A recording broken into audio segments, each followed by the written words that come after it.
Here was another one of these crazy cheating stories, but she cheated on him after 15 years. He did a grand reveal at her friend's wedding. This is someone I met at the gym I go to. Let's see if this story gets stolen. We all know where this story originated from: Tony's cheating stories. I am Malcolm, and for 15 long years, Charlene and I have been a strong couple. We've navigated through financial hardships, health scares, and all the challenges that come with raising two kids. Our home is more than just a house. It's a sanctuary filled with love, laughter, and memories.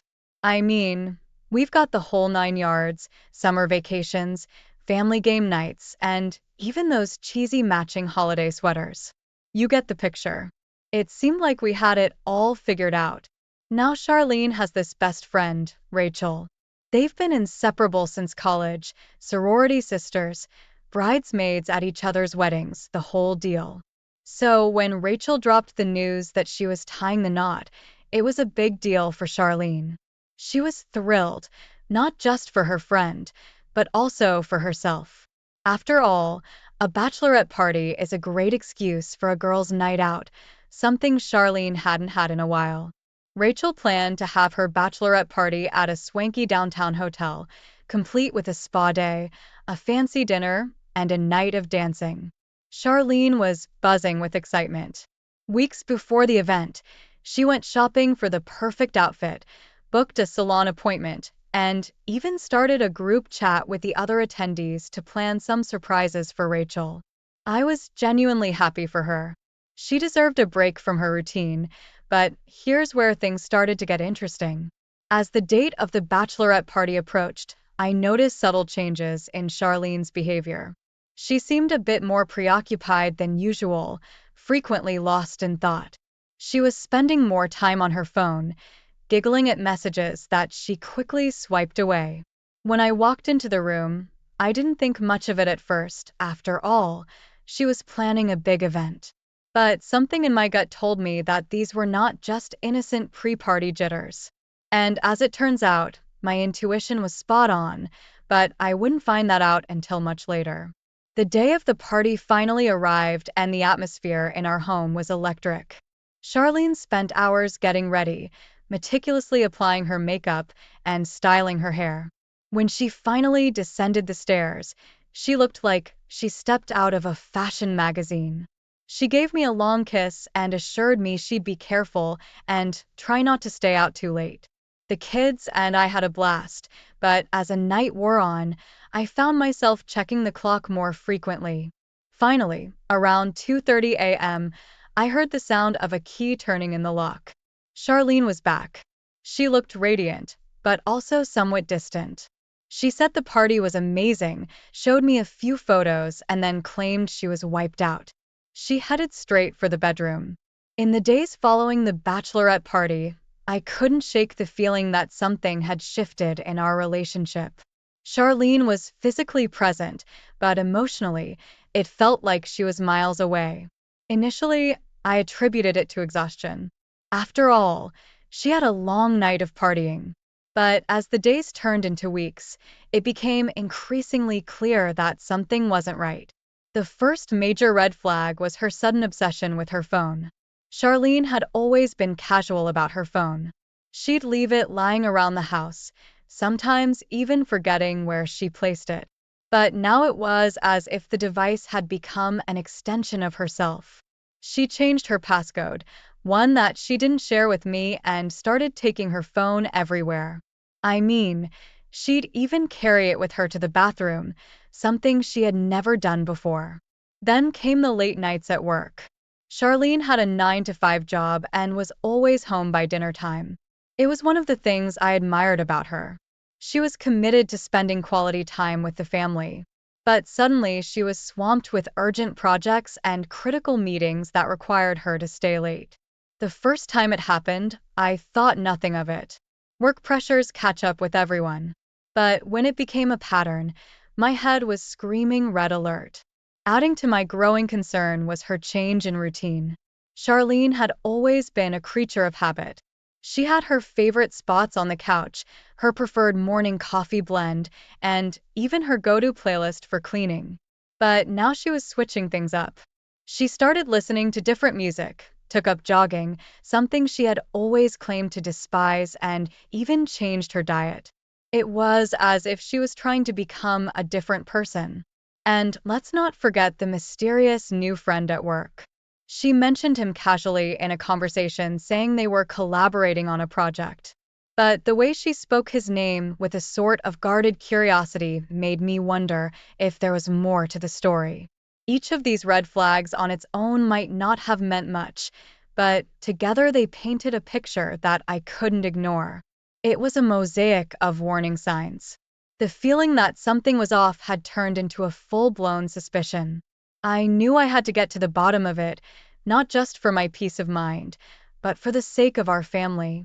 So, I decided to do some investigative work as much as I hated the idea of snooping. The first clue came when I was using our shared iPad to look up some recipes. Charlene and I had always been open about our devices up until recently, but to my surprise, she didn't put a password on the iPad. As I was scrolling through the apps, I stumbled upon one that looked like it had a lock on it. It was cleverly disguised as a utility app, something you use for maybe news feeds or something else, but something about it seemed out of place. Curiosity got the better of me and I opened the app. What I found was a vault, a hidden space designed to keep messages, photos, and other files away from prying eyes. That's when I felt my heart beating a little faster as I realized that the app was linked to Charlene's phone. I hesitated for a moment, wrestling with the ethics of what I was about to do, but ultimately the need for the truth won out. I entered the vault, and what I discovered was a bombshell. There were text messages, explicit photos, and even voice notes, all confirming the terrible truth. Charlene had cheated on me before and during the bachelorette party. The messages were not just flirtatious. They were intimate, detailing encounters and future plans. The sender was this mysterious friend from work. She had casually mentioned, as I sat there staring at the screen in a daze, I really couldn't believe what I was seeing for a moment. I couldn't breathe, couldn't think my world had been turned upside down and the person responsible was the one I had trusted the most. But as the initial shock began to subside, another feeling took his place. I started to get angry. I gave this damn woman the world. I took screenshots of everything, sent them to my secure email, and then deleted any trace of my activity on the iPad. The revelation was hard to swallow, but I knew that losing my composure wouldn't help.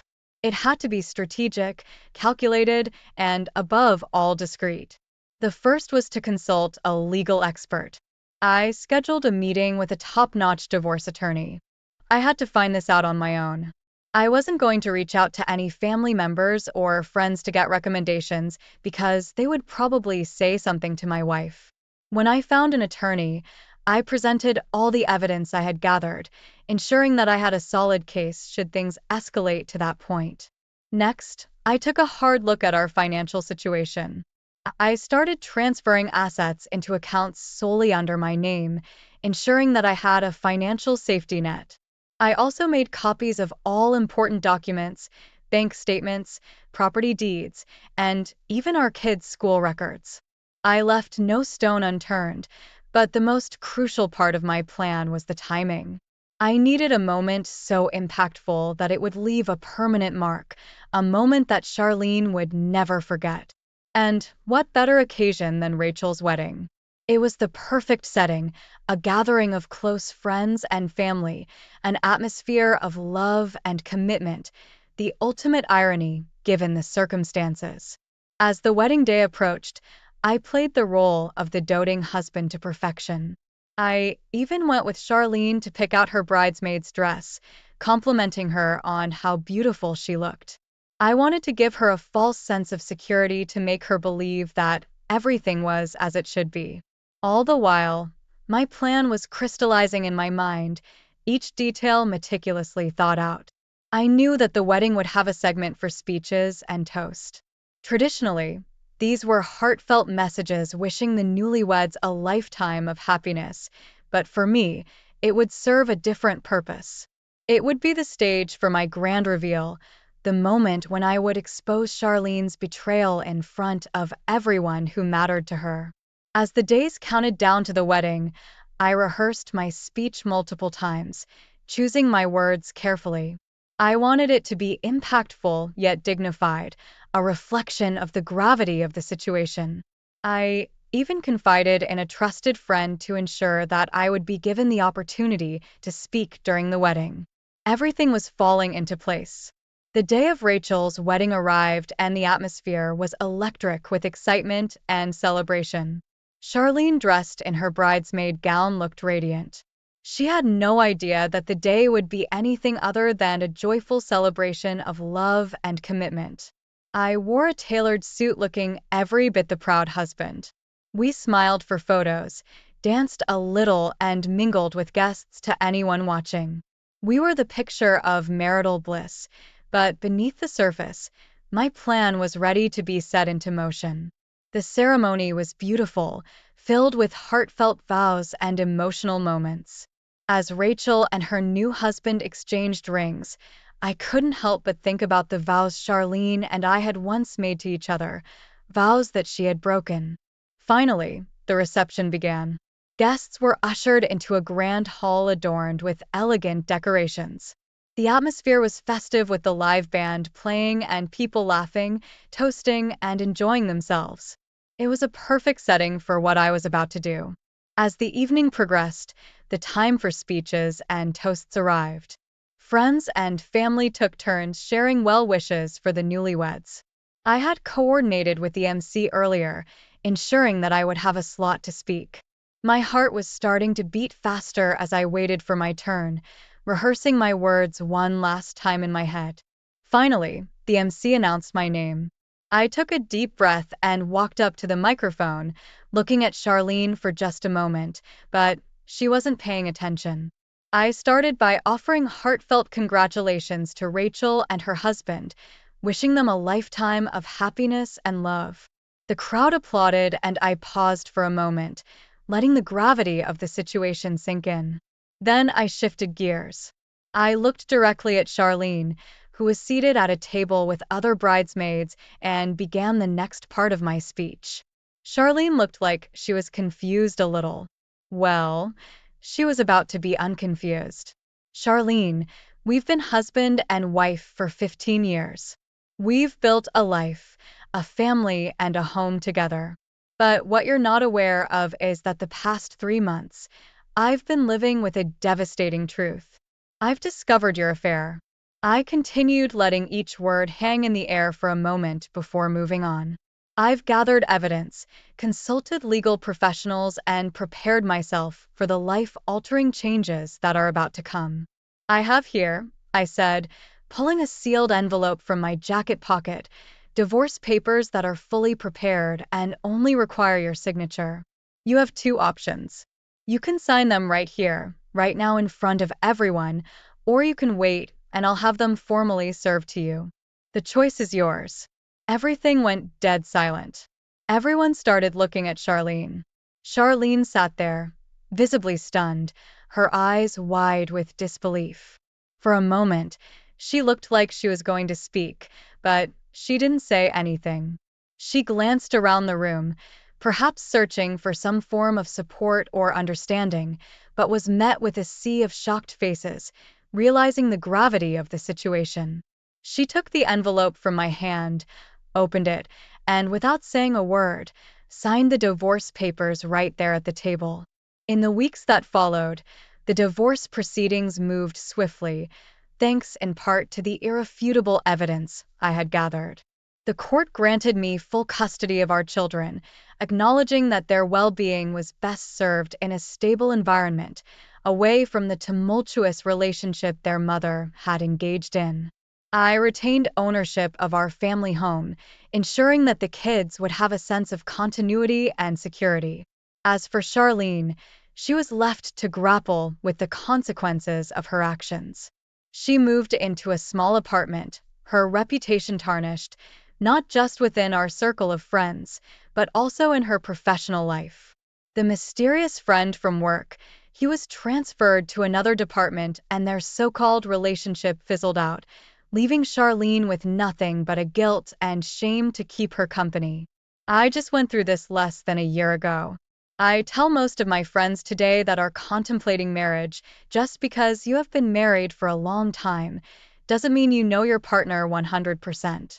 Oh, I do let my ex-wife take the kids and spend time with their mother. Even though I have full custody, I still want the kids to have a relationship. My wife Annette is 47 and me, I am 48. I am the proud owner of a flourishing computer company, a beacon of success in this competitive market. Our two kids, Malcolm, he is 17, and Betty, she is 16, are top-notch students with bright futures. Annette, my stunning wife, never fails to turn heads when she walks into a room. Our family, by all accounts, appears to be the perfect blend of success, love, and prosperity. But as I'm beginning to learn what's on the surface, doesn't always reflect the truth. The changes were slight. Initially, Annette, a renowned interior designer, started coming home later than usual, her reasons ranging from sudden client meetings to spontaneous dinners with colleagues. Then there were the secretive phone conversations she'd have behind closed doors. On top of that, there were times when she would mysteriously disappear during the day, only to reappear with casual justifications of spontaneous gym visits or shopping sprees. An unsettling sensation began to creep into my mind, suggesting that these pieces didn't fit together as neatly as she portrayed. I often turned to Jack, a stalwart friend from my college days, and now a successful attorney during our regular catch-ups at a local bar. As my worries grew and my suspicions became more frequent, Jack became a sounding board for my concerns. He argued that it was likely just stress from Annette's work or our shared parental responsibilities. I learned to trust his rational explanations, but the nagging doubt persisted, refusing to be ignored. Fast forward a few weeks, the changes in Annette's behavior grow more conspicuous. There's a notable increase in late-night work sessions and the proliferation of whispered phone calls, all causing my initial suspicion to blossom into full-blown concern. My trust begins to waver big time as I am plagued by restless nights and questions that refuse to be silenced. With my suspicions growing, I resort to recording these instances in a private journal. This diary of mistrust lists the dates, the time she arrived home, the frequent yet vague excuses, and the countless calls she took out of my earshot. It becomes a cold testament to my mounting apprehension. The numbers stark on the pages don't lie, and the frequency of these odd instances strengthens the case of my suspicions. After much deliberation, I confront Annette one evening when the kids are away spending a weekend with some friends. I'm careful with my words, pointing out the changes in our schedule, the secretive phone calls, and the unexplained absences. She laughs it off, saying I'm overthinking and that it's just the demands of her job. She assures me that I'm imagining things, blaming it on my work-related stress, and subtly suggesting I might be paranoid. Her casual dismissal stings, but it's the ease with which she lies that alarms me the most. She wraps up the conversation with a swift kiss on my cheek, leaving me alone with my thoughts and the persisting question, am I paranoid or is she really hiding something? One afternoon, I called Jack over to my office away from the chaos of family life. I spill out my doubts, my fears, and my findings from the journal. After Jack listens to me, he then says, have you considered hiring a private investigator? The suggestion, though unexpected, isn't dismissed. Jack argues it might be the best way to put my doubts to rest once and for all. After a long moment of contemplation, I realize that I have reached a juncture where this feels like a viable option. It might give me solid answers and, with any luck, put an end to the suspicion corroding my peace of mind. After Jack leaves my office, I immediately do some research on private investigators and make an appointment. I had the investigator start his work immediately and in silence. The private investigator didn't communicate with me for weeks. Then one afternoon, a manila envelope is left at my office inside the private investigator's report, reveals a pattern of unaccounted hours and secret meetings with the man who I have never seen before. The pages document late-night encounters and daytime rendezvous, painting a grim picture. It feels like reading a twisted detective novel. Only I am the oblivious character and clueless. As I leaf through the documents, I stumble upon photographs.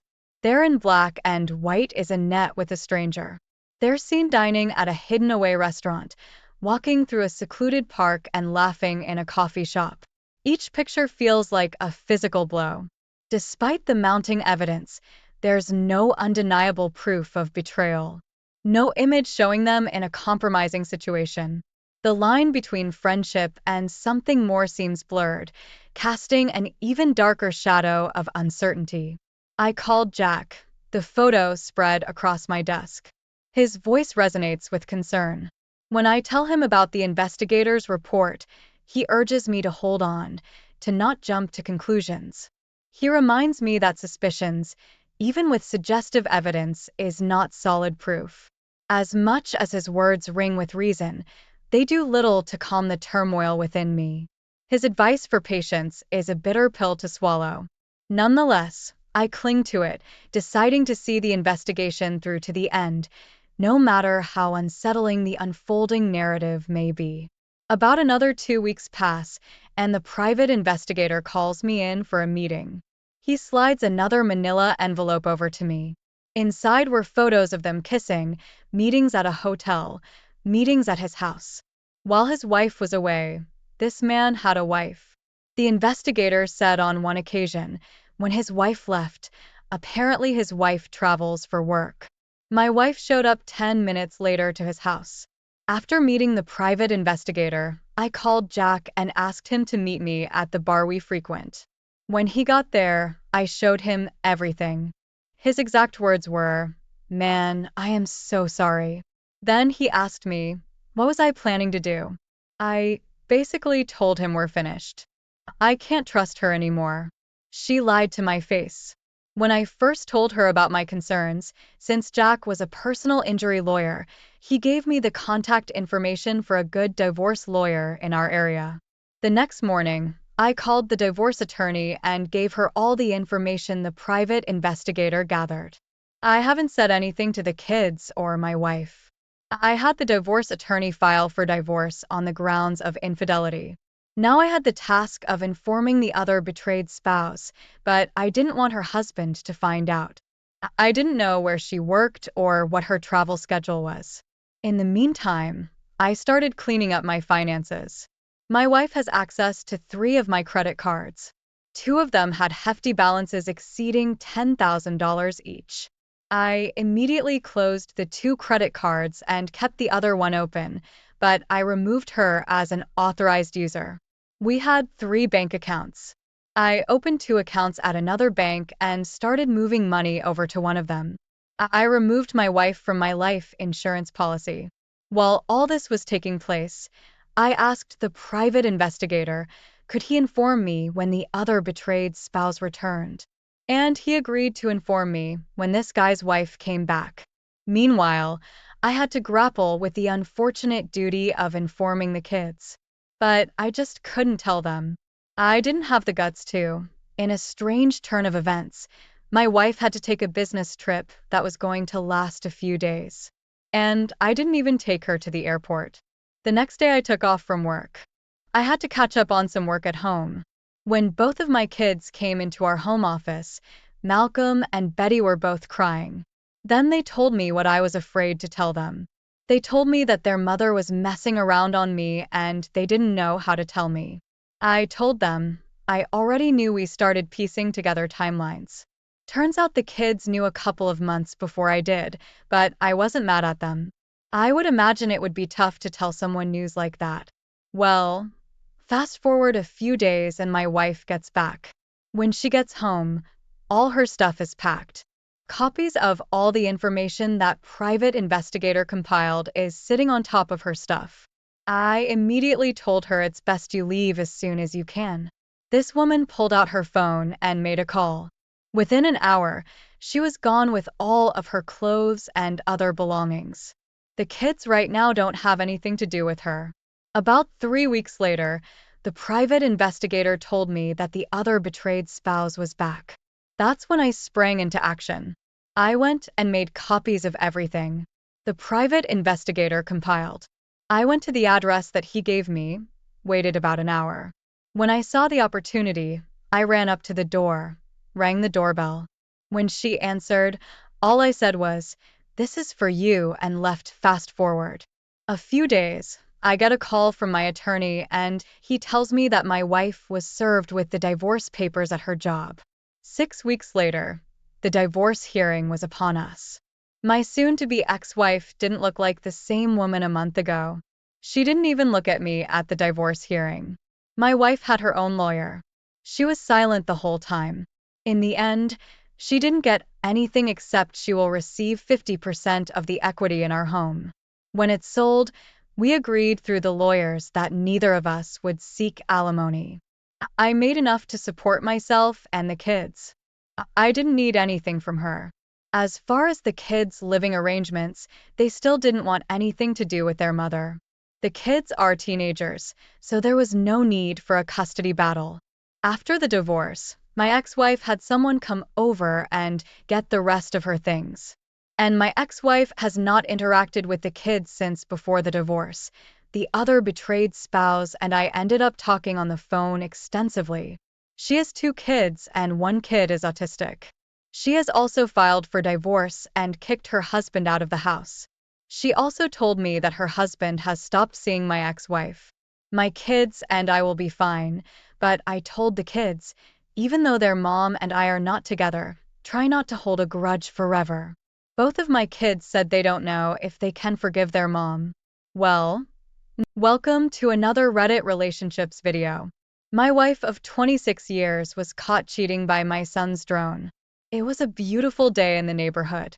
The sun shone its brightest and birds chirped their sweetest songs. I had told my son to fly his drone over our house because he wanted to take pictures of it from above. Maybe do some cool flips or something for fun on Easter Sunday afternoon. What he saw instead would change my life in a flash and forever, but this is how it all started. I had just got back from being away in Southern California on a business trip, more like a company project that needed to be complete before returning home. But before I left, I bought my son a drone as a surprise gift. I told him to have fun and to be careful with it. A few days go by and my son is sending pictures while I am away showing off the pictures he is taking with the drone and telling me how much he loves what the drone can do. Surprisingly, he got some real nice shots and can get pretty close shots. Few more days go by and one day my son calls me and says he's going to go to his friend's house that's just down the street and hang out and play some video games. He said he already asked his mother, could he go? And she said he could. He mentioned that it was going to show his friend the new drone and show him what it can do. As the days go by, my son is sending me pictures of what shots he took while he was at his friend's house. I was so excited to see the pictures. And I noticed right away that one of them he took while him and his friend were walking the neighborhood, but it wasn't just any shot. It looked like my son's drone caught an alligator snatching a bird while the bird was looking for fish. I tell my son in a text to be careful with the drone being so close to the water. He said he wasn't that close. He zoomed in a little, but didn't realize the drone caught his shot like that. I get back from my work project and I'm expecting to see my son's friend at the house when I get home. But no one was home. About a half hour later, my son and wife come in the door and I greet them both. My wife looks like she just finished running a marathon and my son was carrying the drone. I look at him and ask, "Where's your friend?" He had to go home early. My son said, with an innocent face that made me think he was telling the truth, but still didn't believe him. My son said, After they were playing around in the neighborhood, they went to a football game. I did not call him out on it, just went to the kitchen to get some dinner. The next day I come home from work and my son's friend is there again, playing video games with him. I greet them both and ask, "What are you guys up to?" They said they were watching TV, but then got distracted by a science documentary that was on about drones. My son then asked me, could he and his friend go to the park and play with a drone? I said, sure, make sure you keep your phone on you, just in case I need to check on you. A few hours go by and my son walks through the door and I asked, did he have fun at the park? He said, yes, but he wanted to show me something. I looked up at him and said, did he get some cool drone shots? He said no, and then tears started rolling down his face. He said he and his friend were playing with the drone. When they saw a woman sitting on a bench that looked like my wife, they zoomed in to see if it was her, but then she got up and walked away. So, he maneuvered the drone's camera to follow her as she walked through this grassy field and went inside someone's house with another man. He said, she walked through his door and he zoomed in so close, you could see they were kissing. I was in shock. I couldn't believe it. And when I finally did, I grabbed my cell phone and texted her, what are you doing? She responded with, just hanging out. And then she added a smiley face emoji. I said, who are you hanging out with? She replied with a name that didn't sound familiar. I said, the person's name you just sent me doesn't ring any bells. Can I have your address? That's when she didn't respond. I sent her a text telling her I know where she is. Our son's drone caught you kissing another man. I told her, there was nothing you can say to refute the footage the drone has. She then sends me a text to let me know she is on her way home. She then walks through the door yelling, asking me, what am I talking about? I grabbed my son's drone and show her. And I said, really? You do this after 26 years? She looks at the footage and claims it's not her until the drone catches her turning sideways while she is walking into the man's house. After they kissed, I look at her and tell her that her world has just changed. Later that evening, we would talk more about how things were going to change for both of us. I told her, the sad thing is, our son had to witness that while he was playing with his friend, and it's no telling what his friend saw. She starts crying and starts to give me excuses as to why she was cheating on me. I told her, I didn't want to hear it. You betrayed our family for your own selfish gratification. I then said, if you are going to cheat, why do it so close to home? She could not give me an answer. I then told her she needs to leave. She looks at me and begs me not to throw her out. I said, apparently from the drone footage, you have somewhere to go. I told her you broke my heart into a million pieces, and I don't think I can come back from this. You just destroyed everything we worked so hard for in one moment, and all because you wanted some excitement outside of your marriage. I'm not going to let you come back into our home again. At least not to live. You need to find somewhere else to live. She asked if I was kicking her out of our house. And I said, yes, if you can't respect me enough not to do this to me, then why should we share a roof? I told her she could visit from time to time, but there's no way in hell that she would be living here again with our son. Then my wife left for good. The next day, when I came home from work, all of her stuff was gone. She had put it into storage because we both own property together. The next day, I reached out to a family friend and told him what happened. He was in absolute shock and asked what I was going to do. I told him, our marriage is over. I can't get over the fact that she cheated on me so close to home. As the days go by, my wife calls me and wants to make arrangements to get some of her things. I told her she can come by when I am home after work. She then informs me she is going to hire a lawyer to fight for the house. The only thing I said was, okay, her name is not on the house. And the only thing that worries me is that we have been married for so long. I don't want to give her a dime while she is sleeping with this guy. The next day, my wife comes over to pick up some of her things. And I have a few last words with her. I told her, I am kind of glad she is leaving because since she is cheating on me and now trying to take my house before we even get divorced. I have no respect for her, but I told her the lawyers will work it out. I told her to hurry up and get her things so she can leave. The next day, while at work, one of my coworkers came up to ask, "Is it true that my wife and I are getting a divorce?" I told her, yes, it's true. She wanted to know what happened, but I told her that I didn't want to discuss it right now. She understood and said, if I needed someone to talk to, she was there to listen. I don't know how she found out, but I didn't care at the moment. The whole ordeal has taken a toll on me.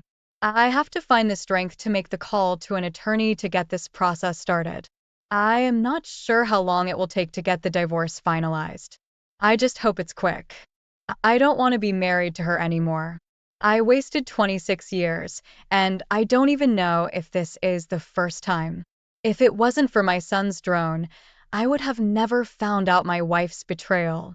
Never. I never even fathomed she was cheating, didn't even cross my mind. That's why this is so heartbreaking. How did I miss the signs? There is no telling what she has done while out on her own or who all she's been seeing during those times when we were not together. Not only am I hurt about marrying an unfaithful woman, but now the whole process will probably take time and money, which feels like salt being poured into a gaping wound. So, I will have to toughen up and get over it. Right now, the only thought I have in my head is divorce and hope I don't have to give her any money. She has her own job and make just a little less than me. So, I think I will be okay. I am just torn up. This concludes this Reddit. Never thought I'd be here, but yet here I am. This weekend my wife, 38F, and our daughter, 13F, went to visit her mom. I couldn't go because I couldn't get the time off work, and we decided it would just be a girls' weekend for them. I'm a firefighter in a large southern city, and I'm on a call and gearing up when our dispatcher calls in to tell me that there is some emergency. I'm not really needed on the work call, so I get my cell phone and find a bunch of texts from my kid and a couple from a number I don't have in my phone. In the course of about 11 text messages, I learn that my daughter has gone ice skating and fallen and broken her wrist. She's in the emergency room, but cannot get treatment because no one can find my wife. The number that I don't know belongs to a friend of my wife's, who has gone to the emergency room to sit with my kid. She was the chaperone for the girls who had gone skating. So I call this friend, and after a lot of hemming and hawing, she admits that wifey has gone to dinner with some random guy. Well, we always leave our location shared with the family because of my job. And sure enough, I pull up an address and Google it, and it's a freaking hotel.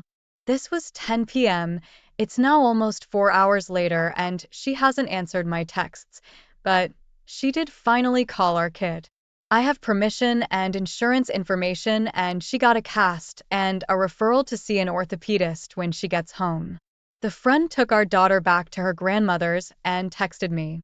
She said, "I'm sorry you had to find out this way about a guy's name. Apparently it's been going on every time she's gone home that I haven't gone. Meanwhile, I've worked countless hours of overtime to pay off our house, take us a nice vacations, send our daughter to the most expensive private school in our city. I'm a fool." Now for the top comments, lawyer, and file for divorce.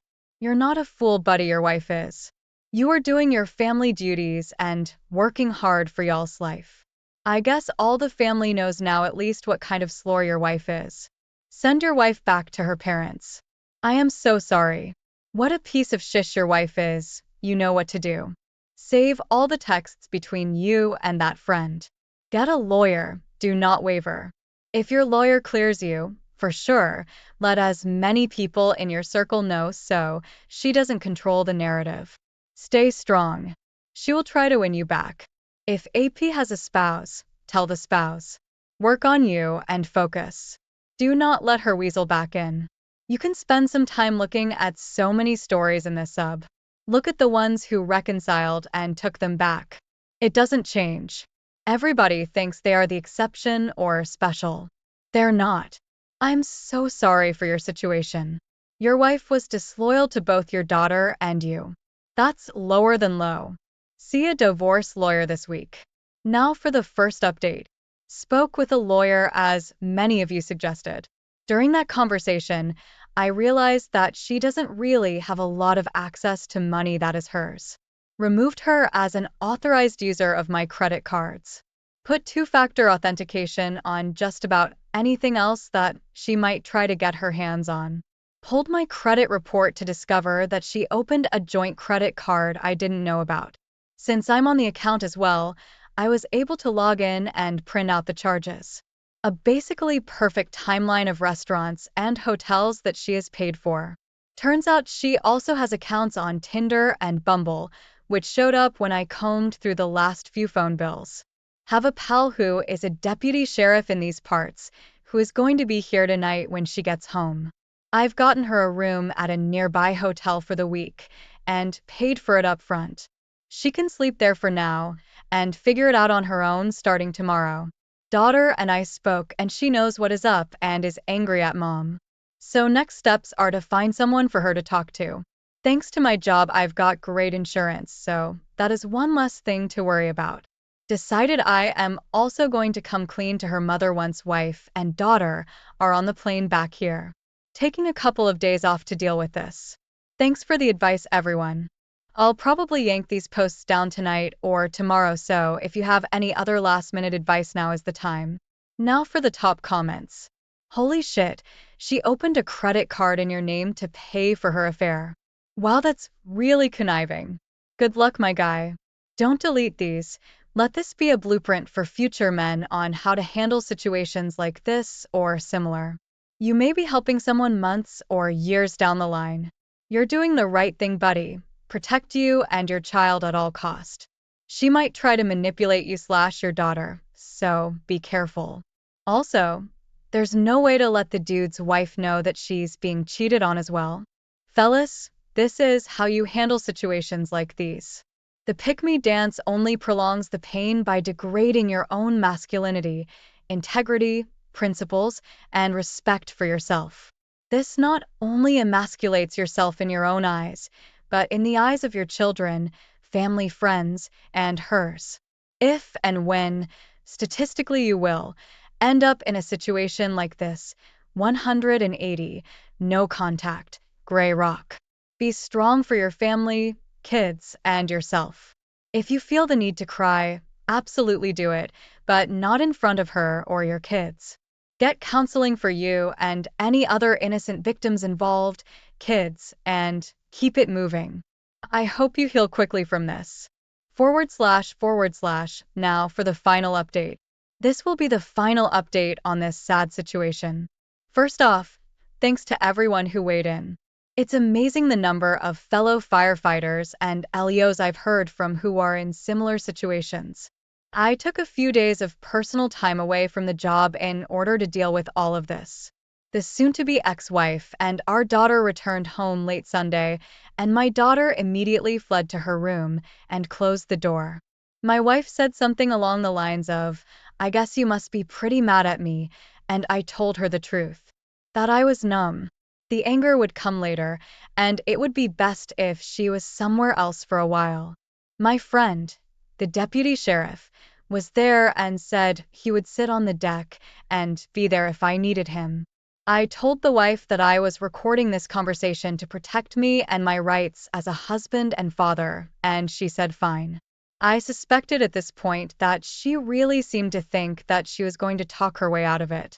What I didn't tell her was that I'd spent most of the last week talking with friends, my parents, my battalion chief at work, as well as a lawyer and a therapist. I've got a ton of leave and a supportive bunch of coworkers, and if I need to take months off to deal with this, I can. I just said that I was disappointed in her, but mostly I was angry that our daughter got caught in the crossfire of her bad behavior, that she had put our child at risk to get laid. She didn't admit or deny. But then her tone changed, and she almost immediately started in on saying things like, "Remember the time we," trying to get me to remember good times. After about 3 of those mentions, I told her the truth. I couldn't trust my memories because I had no idea what she might have been doing. When that didn't work, she went into the hole. I was lonely because you were working so much crap. I reminded her that we made a deal about how to pursue a future where we could retire early. I got so mad at this point that I pointed out to her that if she had behaved, we could have retired when she was 48 or so. But that I wanted her to remember that promise because now she is going to have to work for herself. I'm not usually a vindictive person, but I like the idea of her having to work until she's 70 old and being angry every time she gets dressed to go to a job that she hates. Side note, one of my work buddies who is also married, he and his family have vacationed with us a couple of times too, made this observation. Every time we've gone somewhere, there has been a day or two where my wife has contrived an excuse to be apart from the family. So I played a hunch and said something like, "This wasn't the first time. This was just the first time you got caught." And she just hung her head and very quietly said yes. So I have that admission on tape. She went to the hotel without objection. She wrote me long emails saying things like, "I'm sorry, and I'm not sure why I did what I did." I did not reply. Before she even got home, I'd spoken with her mother and told her about the fact that she was at a hotel with another man while her daughter was in the emergency room, and also about the credit card that she opened. Her mother did not say much, but I told her that if I had any inkling that she was aiding and abetting the wife's bad behavior, that I would severely limit her access to her granddaughter. That was probably a mistake on my part, but I was just so freaking angry. The mother-in-law swears that she knew nothing and that she was worried sick that something had happened to my wife when no one could reach her. I also told the mother-in-law that I was not going to allow the wife back into the house if I could do so, and that I expected her to understand that I've never yelled or hit or cheated or done anything else other than the things I promised to do when we got engaged. That seemed to resonate with her. My wife's parents split up when she was in high school because her dad was a serial cheater. So maybe that registered with her mom. I sent a text to the friend who took my daughter to the emergency room. I told her I didn't particularly care if she replied. I said I appreciated her being at the ER with my daughter. But I also said that if she had previous knowledge of where my wife was going, then she should know that she had a huge part in destroying my family and that a true friend would never encourage shitty behavior. I haven't figured out how to get in touch with her husband yet, but I suspect, based on just sort of reading between the lines, that she and my wife were kind of egging each other on. Thursday morning, I got a text from the wife saying that her mother had rented her a furnished apartment pretty close to our house, and that she would like to come and get some personal things on Friday when I went to work. I said that was fine. I should point out that during all of this, she only texted our daughter one time, and even in her communications with me, she never even asked about her. When she told me she got the apartment, she didn't ask if our daughter could come visit. I told her that I wasn't working on Friday, but that I would be out of the house for a couple of hours, so she could get some things. I left. But I had a process server waiting across the street, and when she pulled up in the driveway, he handed her divorce papers. They included a notice from my attorney that I intend to file for sole custody and that she would have visitation rights. She called my voicemail, and she was almost incoherent with rage. I've never heard her so angry, or frankly, sounding so unbalanced. Also, my lawyer had a very good suggestion that I will pass along for anyone else in this position. I got a new cell phone. I don't carry the phone that has the number the wife knows. I've only given a few people the new number. My lawyer, my sister, my daughter, my boss, a couple of good friends from work. I take a look at the old phone once a day and see if there's anything I need to deal with. I know there's a lot of other advice out there that I did not touch on, but there is no need for a paternity test because my daughter looks exactly like me.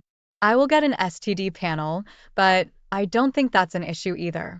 My lawyer did get notified that wife has hired a lawyer, but I made it clear that I'm going to stay in the house, and the daughter is going to stay there with me. I may have to write her a large check thanks to the vagaries of family law, but at this point, I really don't give a damn. I'd probably add a zero to the check if I could get rid of her 6 months earlier. Now for the top comments. Take care of you and your daughter. Get therapy for both of you. You will be okay. Well done, bro. Best of luck with the divorce outcomes. She trash and will be trash, but not your trash. It's going to be awesome when the affair fog completely dissipates. You're handling this really well. I admire that. But more than that, I hope that when you get some time to process everything on a personal level, that you'll have some good friends who will be there for you. Don't hesitate to reach out to them or to avail yourself of professional resources if you start to get depressed. Good luck to you. Thank you all for taking the time to listen to today's story. Please like and subscribe if you haven't already. Take care, and I'll